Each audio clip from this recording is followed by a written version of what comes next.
Hello everyone, Dr. Victoria Scarbo here, speaking to you from the Seeds of Transformation Healing Center in Wareham, Massachusetts. I'm here in my dining room wearing a green shirt, drinking out of a green cup, uh, and I got this beautiful jade worry stone. I think it's jade, I think he said it was jade, maybe it's jadeite, I'm not sure. But isn't it lovely? So lovely. Um, And I'm in a really green mood today. Of course, the moon is in Capricorn, so that kind of makes sense that I would be in a green moon. Capricorn is about a sense of stability, a sense of structure, a sense of responsibility. And of course, Saturn has been in Capricorn now for 2.5 years and is about to move out of Capricorn. So we've all been sort of reviewing, going over the responsibilities that we have, our responsibility in certain situations, our lack of sort of like, I don't want to have to deal with that, so I'm not going to put my energy there. I'm going to ignore that over there, and finding out that you can't really ignore things for forever. Things do come back around, and I think a lot of people are realizing that, or will be realizing it shortly. But what I thought I would do is do a reading on. I did an general eclipse reading. This is going to be a very challenging period of time, especially this next week, but certainly there's really big energy shifts coming through now. And I thought I would take a look at the United States as it moves through this period of time, and then perhaps, if need be, to look at um, the president, and then maybe Biden as we go through this period of time as well. But I want to concentrate. I don't know how far I'll get, so I want to concentrate. The first thing I want to concentrate on is the question of the U.S. And I am using a new deck of cards. This is the first time I'll be publicly reading them. I've sort of looked at them and pulled a few for myself. They're pretty powerful. It's called the Witch's Wisdom Tarot, and it's actually different. I haven't read the book yet, but it's one of the more different tarots that I've seen. Most of the tarots are sort of based on the original sort of Rider-Waite tarot. So this is also, based on that, but then they take some liberties. So let's see how this goes. All right, so this is the United States through this next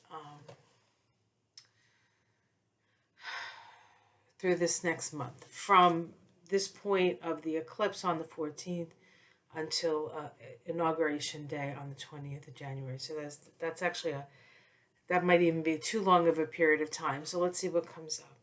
Okay, so here we have, this is called the Witch of Earth, and I haven't read the book on these cards, so this will be completely intuitive reading. This card reminds me of a sense of guardianship, and I also feel in the energy of this card, the energy of the native people who we actually stole the land from to become the United States of America. And I feel like it's not really a last stand energy of any kind, but it's sort of like they stand there with their staff there and their bear skins and their feathers. We have these beautiful flowers. They look like moonflowers to me, which I absolutely love. But they do bloom at night, I believe. So there's this sort of promise of life even in the darkest times. And I feel as though the native spirits of this land are sort of coming together and saying to the whole idea of um, the whole idea of progress, and them saying, what have you progressed into? I mean, progress is fine if there's um,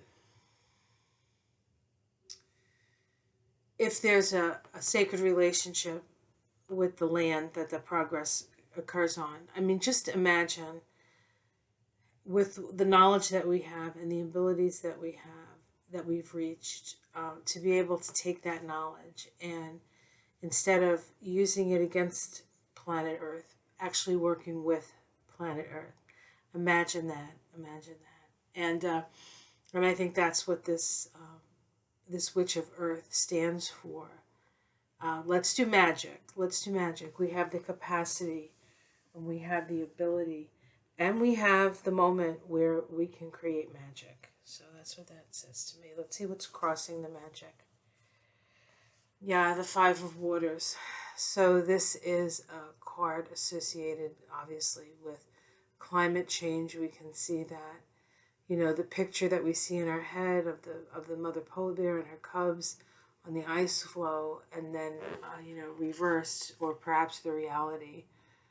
We see the starving bear, hardly on any ice at all, surrounded by garbage in the ocean. So what's crossing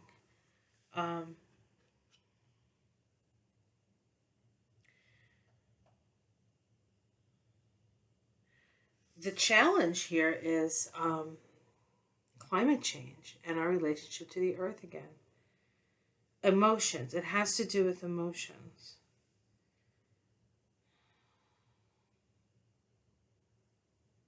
We have to remember that we're here not to be necessarily empire, world leader kind of things, but we're here to sort of symbolize a different way of relating, um, remembering the sacredness of the land that we're on. A lot of people came to this country. It's interesting that this is all coming up in Sagittarius, because I always associate Sagittarius with Thanksgiving and the whole Indian, Native American pilgrim thing. And what Thanksgiving was really, kind of, most Thanksgiving feasts were after raids on Indians. So, uh, all right. So what's crossing it is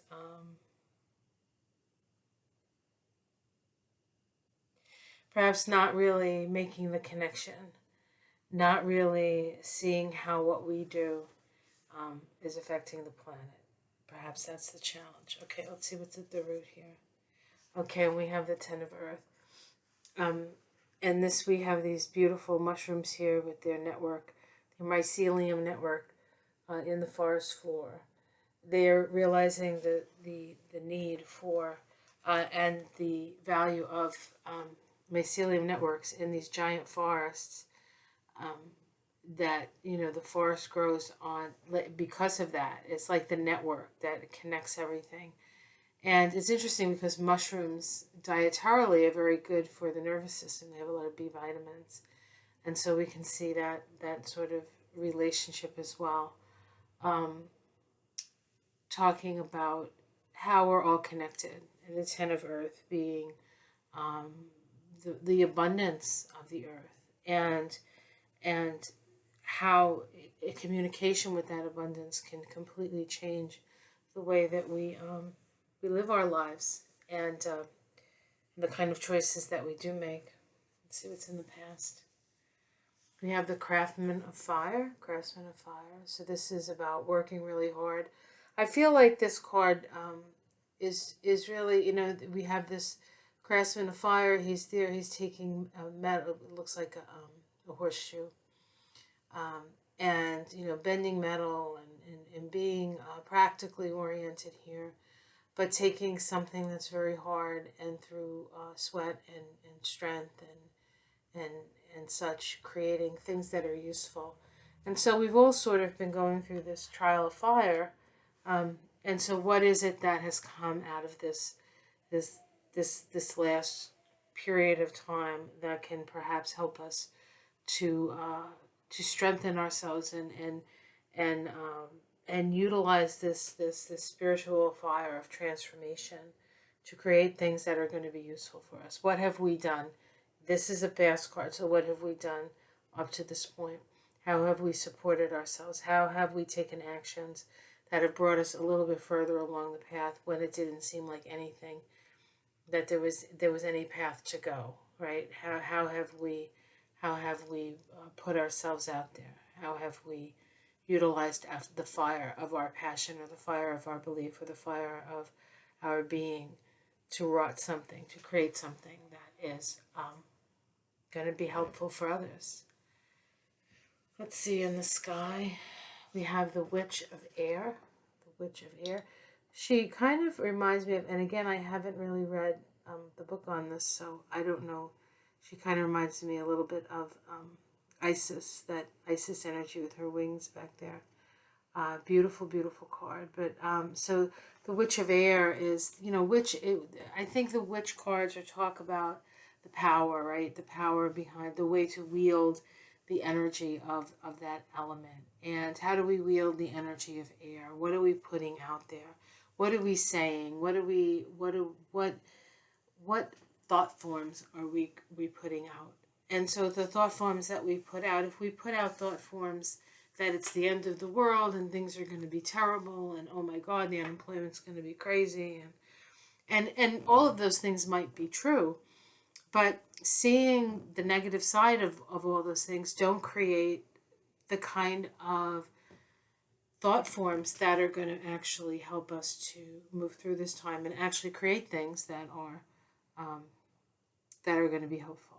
And so what this card says in the position that it's in to me is that we really have to focus on the creative aspect. Um, there has been destruction of certain things, and the rubble is still there, and we sort of have to move the rubble out of the way. But in that process, clearing the way for the new to come in, and focusing on that, focusing on what is in front of us, what are the opportunities, what are the solutions, what are the solutions.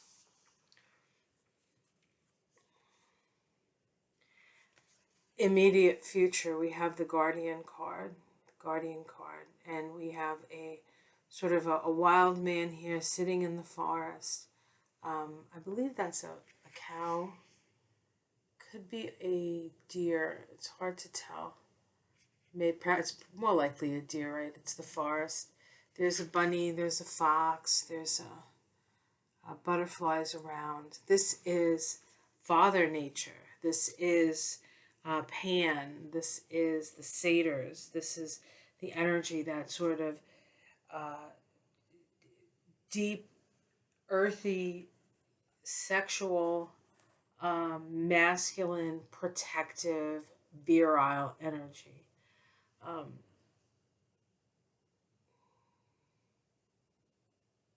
and it's funny because as I sit here thinking about America and, watching, I don't watch a lot of TV, but I watch these sometimes snippets, you see them at passing, of, the Proud Boys in their, they create their like kilt kind of things with and it's an organization that wants to it's like an anti-feminist organization or something. Um, and what it feels like to me is that these are men trying to feeling emasculated and wanting to take back their masculine power, their that sort of, you can grab them by the private parts. They like it, part of their consciousness. And it wants to be, it wants to be seen, it wants to be heard, it wants to be, um, of course, it wants to be in power, but um, we're moving into, I believe, in my heart of hearts, that we're moving into a more equal sensibility. It's not going to be necessarily about, grabbing by the private parts, or it's not necessarily going to be about, um, women ruling the world and taking over and men become drones or whatever. I mean, it's not about that either. The Aquarian age is about a balance of power, a balance of power. But the power structures are so lopsided that, um, you know, we need to, you know, I mean, if women are 50% of the population, shouldn't they be 50% of the people making the decisions in our lives, right? So, so what comes up with this guardian energy to me, and why I bring up the Proud Boys and all this other stuff, is that I feel like, Sagittarius is the sign associated with the wild places, Mother Nature, at her wildest and her sometimes most extreme. And there's a if we allowed more connection to the earth, I think that people like the Proud Boys don't necessarily have to be anti-feminists, and I'm just using them as an example. This is not a Proud Boys thing, so please, all right. I'm just trying to make a point, but maybe not so well. Um, that that energy of, wanting to be the protector or wanting to be in charge, or that sort of like masculine, like kind of football energy, I guess. There's a place for that. There's a place for that in nature. It's necessary for the species.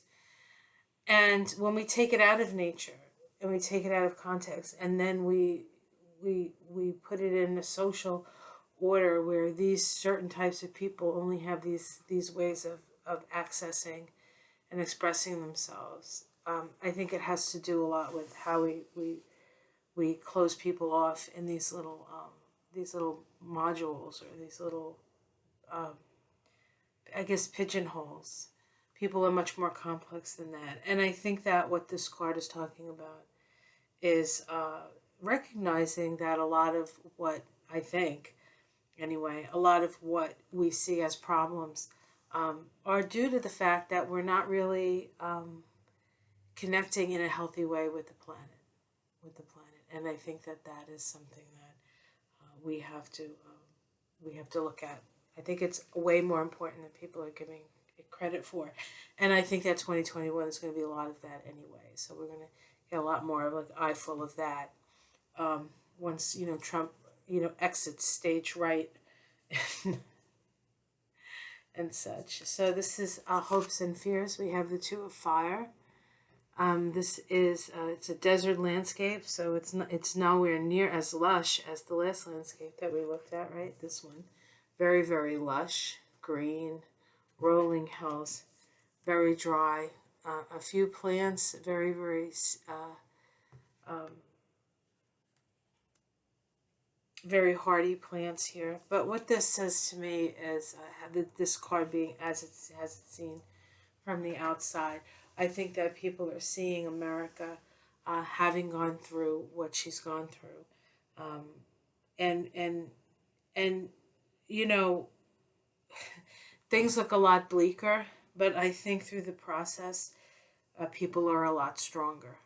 People are a lot stronger and more focused on solutions, positive solutions for their problems. No longer waiting for the government to to sort of chip in, and yeah, the government will chip in.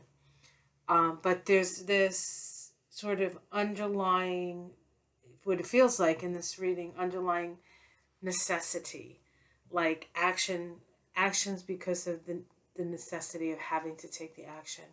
And then perhaps the government, if they're smart, will build upon those actions of communities. Let's see, hopes and fears. Domestic situation, we have the Ace of Water. So this is lots of love. This is lots of healing occurring. So that's not something I expected to see. All that I'm glad to see it. Um, Healing of the families. Healing of the families. I think that we talk about this split in America. It's split in America. I feel like part of the reason why it continues to have oxygen is because we give it oxygen. And I think once Trump, if we're smart, once Trump sort of is no longer in power as he has been in the last 4 years, we can ignore him and let because to him the wind in his sails is us talking about him. So let's stop. And in the process, we when as the focus is no longer on him, we can take that focus and put it where we really need to have it, on the people of this country. Um, we looked to this almighty and powerful leader to fix everything, and not me. And not me. I'm not talking about me. And we come to realize that smoke and mirrors, that he can't do nothing. And maybe that's a lesson for all of us. Together we can do much. One person up at top can't do it, especially if they're not willing, if they want to do it all their own way and they're not willing to, you know, uh, press the levers of government unless it's to, smite their enemies. Um, so there's still some really good things left in that, in the structure of government. We just have to figure out how to make it more efficient and more helpful, and not create these these subsystems for people to live in that disempower them. So we need to give people help, but we need to give them help that's going to empower them as opposed to disempower them. And I think that's always been the crux when it comes to helping people out of dire situations. Let's see, hopes and fears. We have the Witch of Water, water witches. So the Witch of Water, this is Yemaya, goddess of the oceans. With her cup, she's offering love, she's offering compassion. And so we hope for that. We hope for healing. We hope for compassion. Let's see the outcome. We have the Wisdom Keeper, the Wisdom Keeper. And he sits with his little, it looks like a Mongolian warrior here. Or no, there's goats behind him. Okay, I can't tell if it's Mongolian. It's some sort of shepherd, and he's got his flock around him, and he's got his little tent or yurt, I guess, whatever that is, and he's got his loyal companion here. Um, this is again very much reminds me of this card that we started with. I feel as though if we are smart about this and we go to those who understand what it's like to survive in these adverse conditions, which I do think are the Native people, and also Black America. I think that there's part of the pain of their experience, and of course, I say that there's a very good chance that I was in a previous lifetime Black, or in a previous lifetime Native American, and so it's not really about that specific thing, but it's about the fact that they have they have suffered so much, and yet I think they hold the key to the future, um, because they've walked in those shoes, and why would they want to do that to another human being? I guess it could be said about white people as well, and they still do it. So I don't know, but I think what these cards say mostly, and I'm going to leave it at the U.S. in these cards, and we can maybe ask the political questions a little bit later today. I feel as though there needs to be a more deeper appreciation of our relationship to the earth. Sounds like there's a hawk outside. Um, the birds are going nuts. So yeah, so I think that funny that I'm wearing all this green and I have my green jade and my green cup and I'm sitting in my dining room surrounded by green things. We have a beautiful rosemary here. I come in and smell it every day. It's supposed to help my memory, so I'll let you know if I remember. But an appreciation of Mother Nature and a connection to how how very lucky we are to be standing on this ground, um, with its riches beyond what we can dig out of it and burn, or what we can take mountains off of, and all that craziness. Um, it's dare I say, a Green New Deal in my green. All right, guys, like and subscribe. Take care. Much love.